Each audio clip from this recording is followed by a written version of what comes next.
Hello বন্ধুরা, আশা করি সবাই ভালো আছেন। তো বন্ধুরা, আজকে আপনাদের সাথে আলোচনা করবো হিউমিক অ্যাসিড নিয়ে। তো বন্ধুরা, হিউমিক অ্যাসিডের কি কাজ, কোন ফসলে প্রয়োগ করব, এর মাত্রা কত, সমস্ত কিছু সমস্ত কিছু কিন্তু আজকের এই ভিডিওতে আমি আলোচনা করব। তো বন্ধুরা, ভিডিওটি প্রথম থেকে শেষ অবধি দেখতে থাকুন। তো বন্ধুরা, হিউমিক অ্যাসিডের কথা বলি। হিউমিক অ্যাসিড কিন্তু আমার মাটিতে যদি ব্যবহার করি আমরা, তাহলে কিন্তু মাটিতে সেচ কম লাগবে আমাদের। আচ্ছা, সেচটা কেন কম লাগবে বলছি।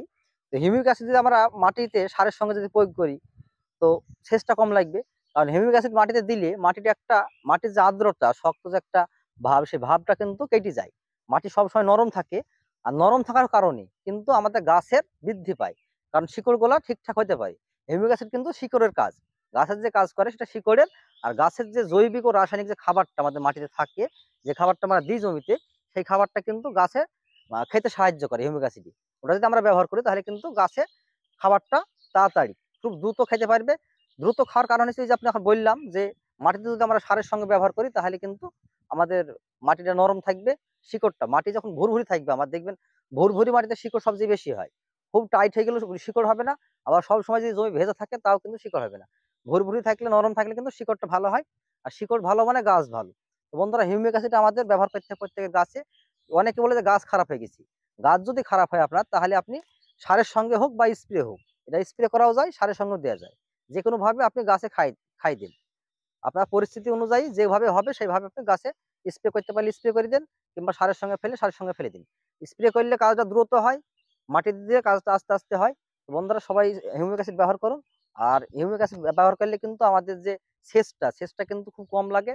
আর সারের মাত্রা কম লাগে, কারণ জমিতে যে সারগুলো থাকে, মাটিতে যে সারগুলো থাকে আমাদের, সেই সারগুলো কিন্তু দীর্ঘদিন থেকে। বন্ধুরা, হিউমিক অ্যাসিড যদি ব্যবহার করি আমরা গাছে, তাহলে কিন্তু আমাদের গাছের যে ফলের সাইজ দেখতে পাচ্ছেন, টানা রোদেও কিন্তু ফলের সাইজ ভালোই হয়েছে। গাছের যে ফলের সাইজ, সেই ফলের সাইজ কিন্তু অত ভালো হয়। সে যে ফসল হোক, বেগুন হোক কিংবা পটল হোক, সমস্ত ফসলে কিন্তু গাছের ফলের রঙও ভালো হয়। আর কিন্তু বন্ধুরা, এবারে ডোজটার কথা বলি। তো বন্ধুরা, ডোজটা এর হচ্ছে আপনার 15 লিটার জলে 10 গ্রাম করে। দেখতে পাচ্ছেন, 15 লিটার জলে 10 গ্রাম করে। আর যদি জমিতে মাটিতে ব্যবহার করেন, তাহলে কিন্তু 250 গ্রাম পার একর বলেছি এখানে কোম্পানি। কিন্তু কোম্পানির কথা মতো, আমি আগেও ভিডিওতে বলেছি যে কোম্পানির কথা মতন কিন্তু ডোজ দিতে গেলে আমাদের হবে না। কারণ 250 গ্রাম আমাদের একর প্রতি জমিতে যদি ছিটাতে যাই, কিন্তু আমরা সারের সঙ্গে ছিটাতে পারবো না। এটা খুব অল্প মাত্রা হয়েছে, সেই জন্য আপনার বিঘা প্রতি 200 থেকে 250 গ্রাম ব্যবহার করবেন। সারের সঙ্গে আপনারা দিতে পারেন, আবার স্প্রে করলে স্প্রে করতে পারেন।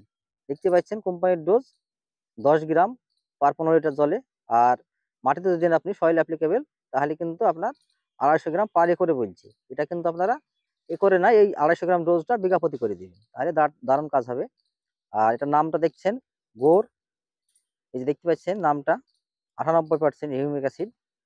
এই যে এই কোম্পানিরও আপনারা পাইলে নিতে পারেন, আর যদি না পান তাহলে অন্য কোম্পানিরও ব্যবহার করতে পারেন, সমস্যা নাই। আমাদের এলাকায় এটাই পাওয়া যায়, অন্য কোম্পানিও পাওয়া যায়, তো আমি এটা এখন ব্যবহার করছি। কোম্পানি দেখলেন biotech solution and agrochemical private limited. তো বন্ধুরা, এটা আপনারা ব্যবহার করতে পারেন, ব্যবহার করুন। গাছের কিন্তু দুর্দান্ত কাজ হয়, আপনার গাছের খাবার গ্রহণ করতে সাহায্য করে। ও আগেও বললাম আমি। আর গাছের যে বৃদ্ধি, গাছের জোরটা ভালো হয়। এবার বলি কোন কোন ফসলে প্রয়োগ করবেন। তো বন্ধুরা, সমস্ত ফসলে প্রয়োগ করা যাবে। আর সমস্ত ফসলে আপনি মাটিতেও ব্যবহার করতে পারবেন, স্প্রে করতে পারবেন, কোনো সমস্যা নাই। কারণ বলার পরে অনেকে জিজ্ঞেস করে, কমেন্ট করে যে কোন ফসলে দেওয়া যাবে, এই ফসলে দেওয়া যাবে, তা না, সমস্ত ফসলে দেওয়া যাবে। তো বন্ধুরা, কথা ভিডিও হয়তো লম্বা হয়ে গেল, কথা বাড়াচ্ছি না, আজকে ভিডিও এখানে শেষ করছি। ভালো থাকুন, সুস্থ থাকুন, পরিবারের খেয়াল রাখুন। ধন্যবাদ।